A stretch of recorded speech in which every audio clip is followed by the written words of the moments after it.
Bienvenue à toutes et à tous, je suis Marius, j'espère que vous allez bien. Je voulais trop faire une vidéo consacrée au seul et unique Bray Wyatt. Son retour à Extreme Rules m'a tellement mis en joie et sa promo au dernier SmackDown m'a tellement ému que c'était plus fort que moi quoi. J'ai pas pu me contrôler, je suis désolé.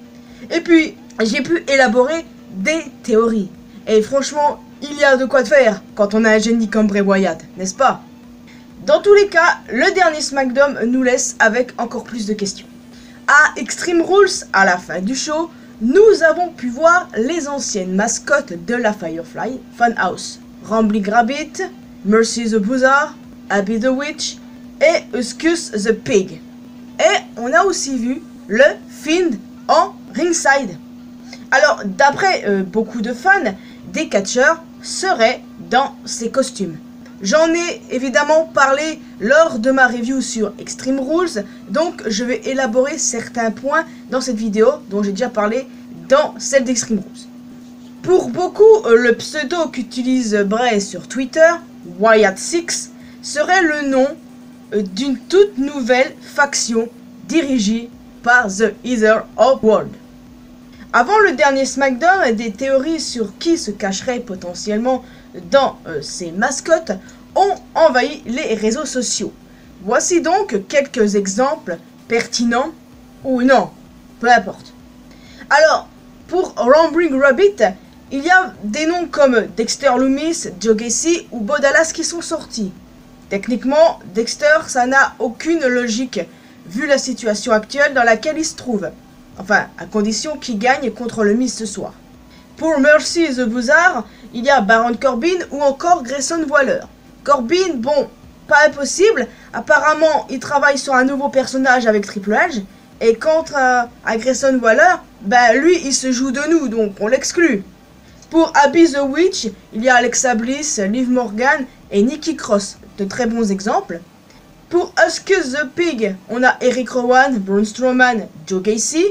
Et pour The Fiend, il y a Bo Dallas. C'est le nom qui ressort le plus le concernant en tout cas. Il n'est pas illogique de penser à Bo Dallas les amis, ce dernier étant le frère de Bray Wyatt. De plus, il y a des rumeurs de retour le concernant.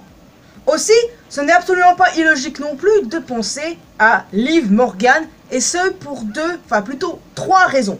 La première, à l'époque, beaucoup de gens pensaient que Liv serait la fameuse Sister Abigail. Abby égale Abigail, vous voyez le genre. Deuxièmement, elle et Bo Dallas sont en couple dans la vraie vie. Et troisièmement, n'oublions pas ce qui se passe récemment avec Liv depuis la perte de son titre. Eric Rowan aussi est une très bonne piste. Mais ne vous en faites pas, je reparlerai de Bo Dallas, Liv Morgan et Eric Rowan un peu plus tard dans la vidéo. En tout cas, il y a d'autres gens qui pensent à Nikki Cross, c'est pas une mauvaise idée non plus. La personnalité complètement lunatique me manque énormément et j'ai envie qu'on revoie cette Nikki. Et puis pourquoi pas dans ce fameux groupe. Des fans évoquent Joe Gacy ainsi que les Dyad, anciennement Zach Gibson et James Drake. Mais pour le coup, ça n'a aucun sens. Ils forment une faction tous ensemble. Ils sont très bien comme ça. Et puis, une quatrième personne a très clairement rejoint le groupe, l'encapuchonné rouge. On en saura plus dans les semaines à venir. Mais bon, de toute façon, pour moi, ça n'a pas de sens là-dessus. Ensuite, il y a Braun Strowman. Là non plus, ça n'a absolument aucun sens. D'autant plus qu'il va aller en rivalité avec Omos. En tout cas, il y a aussi d'autres noms qui sont évoqués. D'anciens champions de la ROH, ils font partie de ces théories les amis. Vincent et Dutch. Leur look fait très famille Wyatt en plus, n'est-il pas?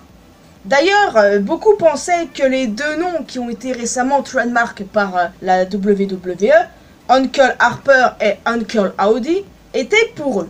Sauf qu'apparemment, ces deux noms sont pas pour eux du tout, ni même pour des catcheurs. Eh bien, en fait, Uncle Howdy serait le nom du masque que Bray portait à Extreme Rules. Et apparemment, Uncle Harper serait le nom du masque avec les yeux rouges qu'on a pu voir à SmackDown, quoi. En tout cas, Uncle Harper, c'est clairement une ref, un hommage à Brody Lee, alias Luke Harper. Et ça, c'est vraiment cool. Je m'attends à avoir énormément d'hommages à Luke Harper de la part de Bray. Et franchement, j'ai hâte de voir ça, quoi. Donc voilà, cette théorie est complètement niquée. Mais apparemment, Vincent et Dutch étaient dans les coulisses du dernier Raw de la semaine dernière, quoi. Allez savoir ça, si c'est vrai, par contre. J'en ai aucune idée. Donc voilà, le dernier SmackDown semble pratiquement niquer la piste de la faction. Et ce pour pas mal de raisons à mon sens. Et si en réalité Wyatt 6 étaient les 6 personnalités de Bray Wyatt. Et si les mascottes vues à Extreme Rules représentaient 5 de ces personnalités. Husky Harris, leader du culte, Firefly Bray. Et rien que la présence du Fiend fait sens. Donc, est-ce qu'il n'y a plus aucun doute à avoir là-dessus? Je ne sais pas. Et pourtant, moi, j'adore la piste de la faction, les amis. Vous voyez, nous avons un Bray Wyatt émotionnel sur le ring qui est interrompu par un mec avec un masque. Qui est très clairement aussi Bray Wyatt lui-même. Donc, est-ce que Bray Wyatt va avoir 2 personnalités? Ou bien est-ce qu'il va prendre toutes les personnalités qu'il a eues auparavant? Donc, Firefly Bray, Fiend, leader du culte. Bon, pas forcément Husky Harris, mais bon, vous avez saisi l'idée? Je ne sais pas. Mais en tout cas, ce masque aux yeux rouges est très clairement le mauvais côté de Bray. Donc, 2 personnalités pour le coup, si ce n'est plusieurs dans le futur. En tout cas, 2 personnalités, ça me rappelle quand même pas mal le bouffon vert, vous voyez? Norman Osborn, l'homme aux 2 faces. Très honnêtement, ça me fait vraiment penser au bouffon vert là pour le coup. Je ne sais pas pourquoi. Après, pourquoi est-ce que je parle de Norman Osborn? Eh bien, lors de ma review d'Extreme Rules, j'ai parlé des Sinister Six. On a Wyatt 6, Sinister 6. Et dans les Sinister Six, on retrouve des méchants des comics Marvel comme Electro, le Docteur Octopus, l'Homme Sable ou encore le Bouffon Vert. Exactement, les amis. Alors, allez savoir évidemment si ça a un lien avec ça. Mais bon, ça m'étonnerait pour le coup. Parce que Bray, c'est plutôt des références horrifiques et aussi bibliques. Les comics ne doivent pas être son inspiration première. Quoique, il a une inspiration comics, dont je vais vous parler là de suite. Lors de SmackDown, et lorsque Bray a été interrompu, nous avons eu des images subliminales. Et on a eu celle-ci, un personnage avec un masque blanc.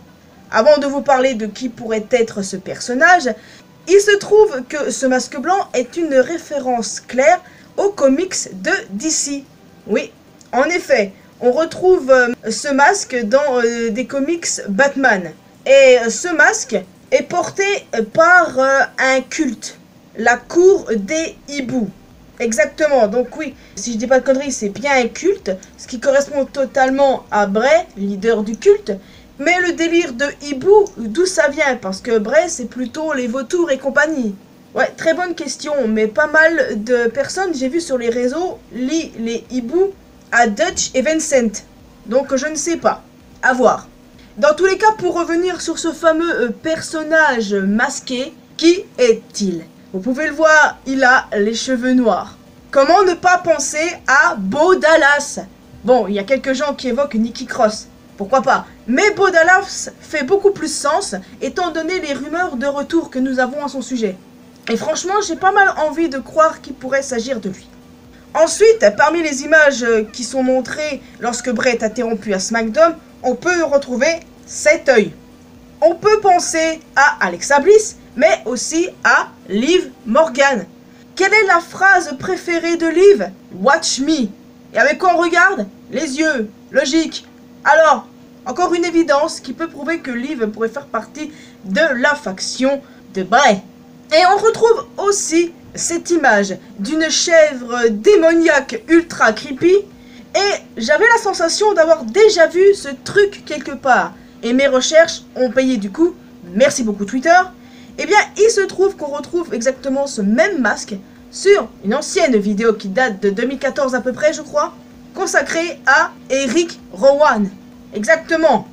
Donc, est-ce que ces images nous disent carrément l'arrivée de Bo Dallas, Liv Morgan, ainsi que Eric Rowan dans la faction de Bray?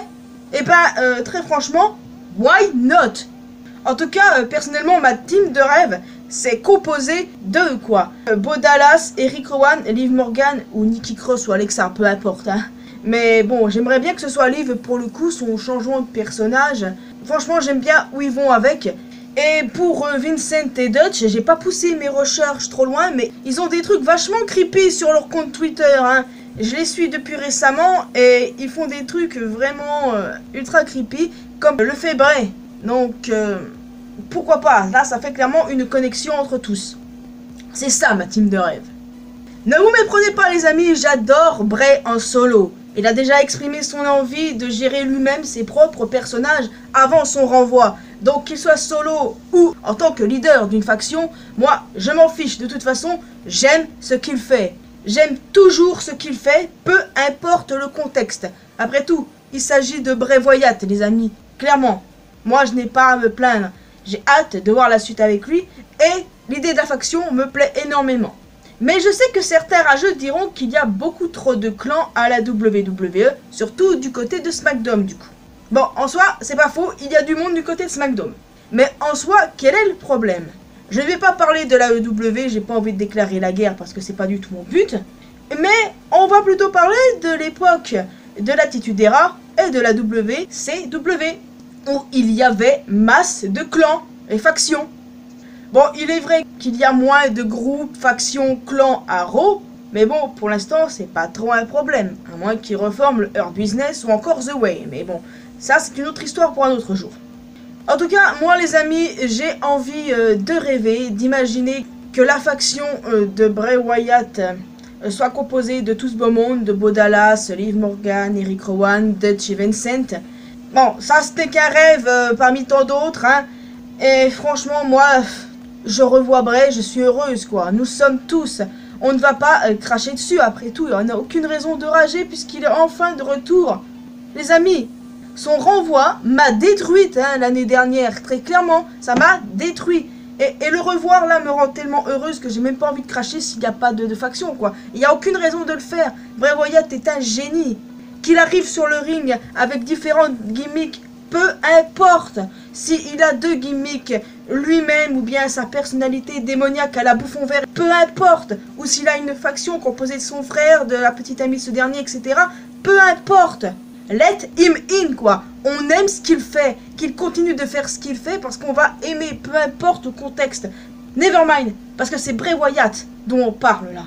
Bon, il est vrai qu'il y a peut-être des éléments que j'ai dû zapper, mais en parler me prendrait plus d'une heure, navré. Mais en tout cas, j'ai dit l'essentiel concernant Bray Wyatt. D'après vous, est-ce qu'il aura sa propre faction? Qui y sera alors, d'après vous? Ou bien, est-ce que le 6 dans le pseudo Wyatt 6 représente ses 5 précédentes personnalités et le nouveau lui? À vous de me le dire, les amis. En tout cas, moi je vous retrouve dans une prochaine vidéo. Et avant de terminer, de faire la conclusion comme d'habitude, j'avais envie de parler d'un tout petit truc. Certaines personnes se demandent, mais au final, est-ce que Bray Wyatt est bien le White Rabbit? Eh bien ma réponse est oui. Dans Alice au Pays des Merveilles, Alice passe son temps à poursuivre le lapin blanc, sans réussir à le rattraper, évidemment. Et nous, qu'est-ce que nous avons fait pendant un an? On a couru après Bray Wyatt pour qu'il revienne. Et là maintenant, c'est chose faite. On n'a plus de raison de courir après lui. Donc en tout cas, moi c'est comme ça que j'interprète le truc. Peut-être que c'est pas votre cas, hein, mais moi je vois ça comme ça.